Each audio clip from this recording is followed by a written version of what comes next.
nakakakilabot na hula ni Nostradamus sa taong 2027. Mahigit 450 taon nang bumabalot sa misteryo ang mga propesiya ni Nostradamus. Ngunit matapos ang pandemya, lumalalang tensyon sa pagitan ng mga bansa at sunod-sunod na krisis sa buong mundo, marami ang muling bumabalik sa kanyang mga isinulat.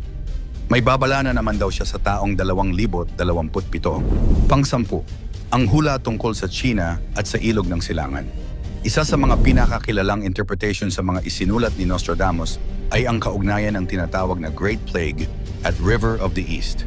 Ayon sa ilang tagapagpaliwanag, ito ay maaaring tumukoy sa China at sa pinagmulan ng COVID-19. Dahil dito, muling sumikat ang pangalan ni Nostradamus at nagsimulang usisain ng marami kung may iba pa ba siyang isinulat na maaaring tumukoy sa mga susunod na pangyayari. Pang-9, posibleng digmaan sa pagitan ng China at Amerika. Ayon sa kanya, lumalala ang tensyon sa pagitan ng mga makapangyarihang bansa. Binanggit ang pagdami ng mga armadong labanan, paghina ng pandaigdigang kooperasyon, at pagtaas ng panganib ng mas malawak na digmaan. Dahil sa kasalukuyang sitwasyon ng mundo, may mga tagapagpaliwanag na iniuugnay ito sa tumitinding alitan sa pagitan ng China at Estados Unidos. Gayunman, hindi tahasang binanggit ni Nostradamus ang dalawang bansang ito. Isa lamang itong modernong interpretasyon. Pang-8, mas malalang pandaigdigang pandemya.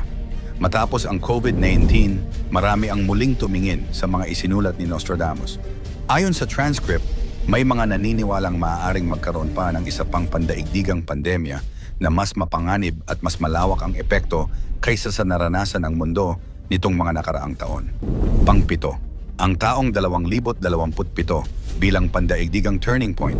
Isa sa pangunahing tema ay ang paniniwalang maaaring maging malaking pagbabago ang taong 2027. Hindi ito inilalarawan bilang ordinaryong taon, kundi bilang panahon na maaaring magbago ang direksyon ng politika, ekonomiya, teknolohiya at pamumuhay ng sangkatauhan. Pang-6, lumalalang climate change at krisis sa kalikasan. Binibigyang diin ang patuloy na paglala ng climate change, tumitindi ang init ng mundo, tumataas ang level ng dagat, lumalawak ang tagtuyot at dumarami ang mga wildfire at iba pang sakuna na maaaring magdulot ng malawakang epekto sa iba't ibang bansa. Pang-5, dumadaming malalakas na kalamidad sa buong mundo. Isa pang binigyang diin ay ang pagdami ng malalaking kalamidad. Mas madalas umanong mararanasan ang matitinding lindol, baha, bagyo at iba pang sakunang maaaring magdulot ng malaking pinsala sa maraming komunidad. Pang-4, pagbagsak ng pandaigdigang pagkakaisa. Ayon sa manghuhula, patuloy na humihina ang ugnayan ng mga bansa. Lumalalim ang hidwaan sa politika, tumitindi ang kompetisyon sa ekonomiya, at unti-unting nawawala ang pagtutulungan na dating nagpapanatili ng pandaigdigang kaayusan. Pang-8, krisis sa pananampalataya at pagkatao ng sangkatauhan. Hindi lamang mga digmaan at kalamidad ang binibigyang diin sa transcript.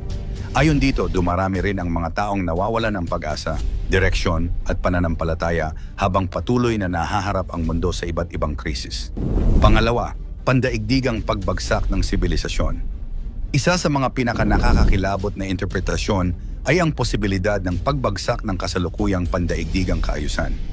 Ayon sa transcript, maaaring magsabay ang matinding krisis sa ekonomiya, politika, digmaan, pandemya at kalikasan na magdudulot ng malaking pagbabago sa paraan ng pamumuhay ng sangkatauhan. Para sa ilan, ito ang simula ng isang bagong panahon. Para sa iba, isa itong matinding babala. At ang number 1, katapusan na ba ng mundo sa 2027? Marami ang naniniwalang may kaugnayan ang mga isinulat ni Nostradamus sa isang malaking pangyayaring maaaring maganap sa paligid ng taong 2027. Gayunpaman, hindi kinakailangang literal na katapusan ng mundo ang tinutukoy. Maaari itong mga hulugan ng pagtatapos ng isang lumang pandaigdigang kaayusan at pagsisimula ng isang bagong yugto sa kasaysayan ng sangkatauhan. Mangyari man o hindi ang mga hulang ito, sa Diyos lang tayo maniwala, hindi sa mga ganitong mga manghuhula. Type ang Amen kung sa Panginoon ka lang sumasampalataya. 10 mga nakakatakot na hula ng The Simpsons na mangyari sa taong 2027. Pang-10, paglakas ng China bilang bagong superpower. Noong 2005, ipinalabas ng The Simpsons ang episode na Gugu Gai Pan, kung saan bumisita ang pamilya Simpson sa China. Bagamat isang comedy episode ito, ipinakita rito ang kasaysayan, politika at lumalaking impluensya ng bansa. Pagkalipas ng halos 2 dekada, isa na ang China sa pinakamakapangyarihang ekonomiya at militar sa buong mundo. Lumalawak ang impluwensya nito sa artificial intelligence, pandaigdigang kalakalan, at maging sa South China Sea. Pangsyam, pagmamadali ng tao sa pagpunta sa Mars. Sa episode na The Marge Ian Chronicles, ipinakita ang posibilidad ng paglipat ng tao sa Mars. Noong panahong iyon, tila imposible pa ang ideyang ito. Ngunit ngayon, aktibo ng pinag-aaralan ng iba't ibang space agencies at pribadong kumpanya ang pagpapadala ng tao sa Red Planet. Pangwalo, mas mahigpit na global surveillance. Matagal nang ipinapakita ng The Simpsons ang paggamit ng makabagong teknolohiya upang subaybayan ang mga mamamayan. Sa kasalukuyan, mabilis nang lumalawak ang paggamit ng AI cameras, facial recognition, digital identification, at iba't ibang surveillance systems. Habang umuunlad ang teknolohiya, dumarami rin ang mga tanong tungkol sa privacy at kalayaan ng bawat tao. Pangpito, artificial intelligence na ang papalit sa mga ginagawa ng tao. Isa sa mga paulit-ulit na tema ng The Simpsons ang pag-usbong ng automation at artificial intelligence.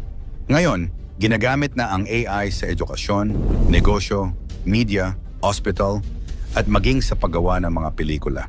Marami ang naniniwalang sa mga susunod na taon, mas marami pang trabaho ang maaaring tuluyang mapalitan ng AI.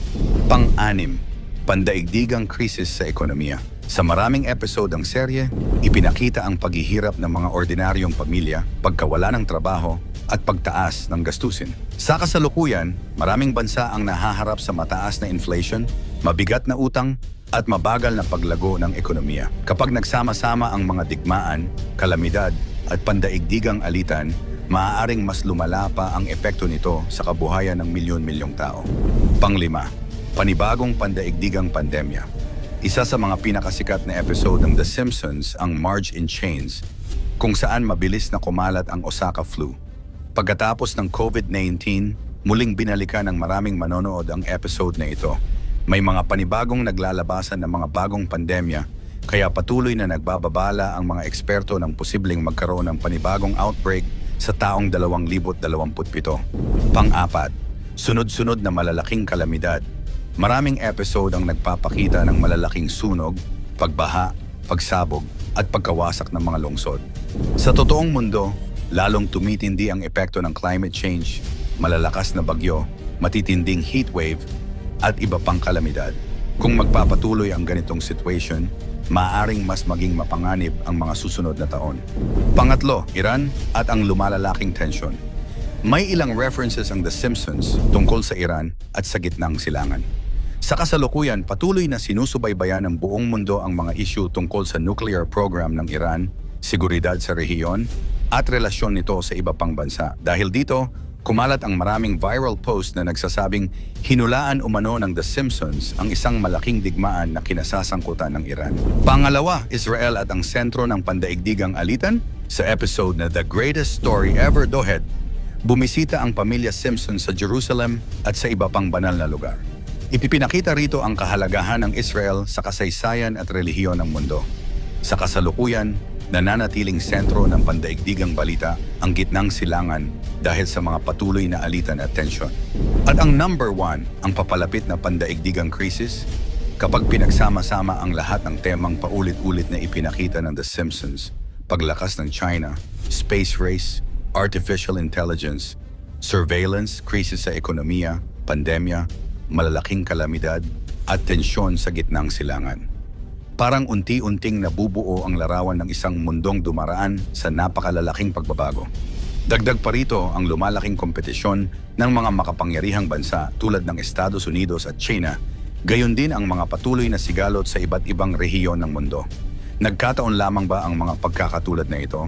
O isa ba itong paalala na ang direksyon ng mundo ngayon ay maaaring humantong sa isang mas malaking pandaigdigang krisis?